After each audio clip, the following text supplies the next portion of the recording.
ইসলামী হুকুমাত যদি এই জমিনে কায়েম হয়ে যায়, বিচার হবে এমন, নেতার ছেলে বুঝি না, নেত্রীর ছেলে বুঝি না, আলেমের ছেলে বুঝি না, জালেমের ছেলে বুঝি না, কোরআন বলবে যা বিচার হবে তা ঠিক কিনা জোরে বলেন। এজন্যই রাম বাম নাস্তিক মুরতাদেরা চায় না আল্লাহর জমিনে আল্লাহর দিন প্রতিষ্ঠিত হোক। কোন একদিন এদেশের আকাশে কালিমার পতাকা দুলবে, সেদিন সবাই খোদাই বিধান পে দুঃখ বেদনা ভুলবে, সেদিন আর রবে না হাহাকার, অন্যায় জুলুম অবিচার। আল্লাহু আকবার। খলিফাতুল মুমিনিন ওমর বললেন, কাজীর সারা জীবন যত বিচার করছো কোনোদিন বলি নাই বিচারটা ন্যায় বিচার করা লাগবে, কারণ আমি ওমর অবলোকন করেছি তোমার বিচারে সত্য হয়েছে।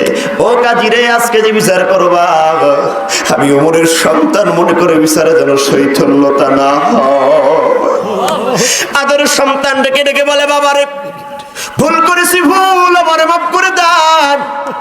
ওমর বলে, না না, মাফ করনে হলে আমি নয়, যার সাথে অপরাধ করেছে সে যদি ক্ষমা না করে, সে যেহেতু বিচার করার জন্য মামলা দায়ের করে দিয়েছে, আর পিছন ফিরে তাকানোর সময় আমি ওমরের নাই।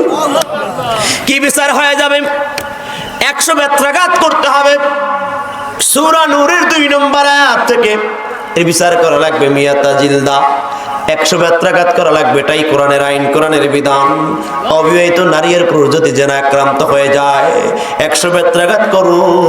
কাজী এবার বেত্রাঘাত করার জন্য 1 পা 2 পা করে যখন হাঁটা শুরু হয়ে যায়, আমারে 2টা পা জড়া আদর স্ত্রী উম্মে রুমানা কান্না করে ভেঙে পড়লেন, ডেকে বলে, খলিফা ওমর, আমি আপনার আদরের স্ত্রী হয়ে আপনার দরবারে আরজ জানাই, আমি জীবনে আপনার কাছে ভালো খাবার চাই না, পরন চাই না, আমি আপনার জীবনে কিছু চাই না। আজকে আমার আদরের সন্তানটারে আল্লাহর হস্তে আপনি মাফ করে দেন। সন্তান ডেকে বলে, বাবা আমি আপনার সন্তান, আমারে ক্ষমা করে দেন। কিন্তু ওমর কোনো কায়দায় শুনে না, কোনো কায়দায় বুঝে না। ওমর বলে, আমি ওমরের অন্তরে ভয়, আমি আল্লাহর দরবারে দাঁড়ায় জবাব দিতে হবে। আমি ওমর চিন্তা করি কিয়ামতের বিশ্বাস আমার অন্তরে চলে আসছে, এই বিশ্বাস আমি স্থাপন করার কারণে আমার আদরের সন্তান যদি এন্টি হয়ে যায়, আমার স্ত্রী যদি এন্টি হয়ে যায়, আমি ওমরও যদি কোরআনের বিরুদ্ধে চলে যাই, কোরআনের আইনে বিচার হবে, ওমরকেও দেখার সময় ইসলামের না। ঠিক কিনা ধরে বলুন? ওমর রাদিয়াল্লাহু তাআলা আনহু বললেন, বেত্রাঘাত করা শুরু হয়ে যাও।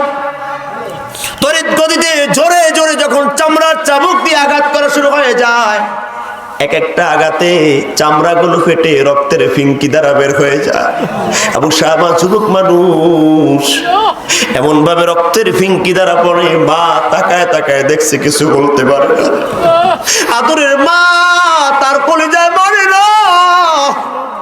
স্বামীর 2টা পা জোরে ধরে চিৎকার দিয়ে বলে, স্বামী একবারের মতো, শেষবারের মতো আমার আদরের সন্তানটারে ক্ষমা করে দেন।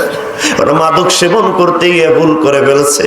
এলাকার যুবকেরা বন্ধু বান্ধবের আড্ডায় করে কত মদ সেবন করেছো, কত গুনাহ করেছো, কত অপরাধ করেছো, দুনিয়ার কেউ দেখে নাই, দুনিয়ার কোনো আদালতে তোমার আমার বিচার হয় নাই, কিন্তু আল্লাহর দরবারে দাঁড়ায় জবাব দিতে হবে।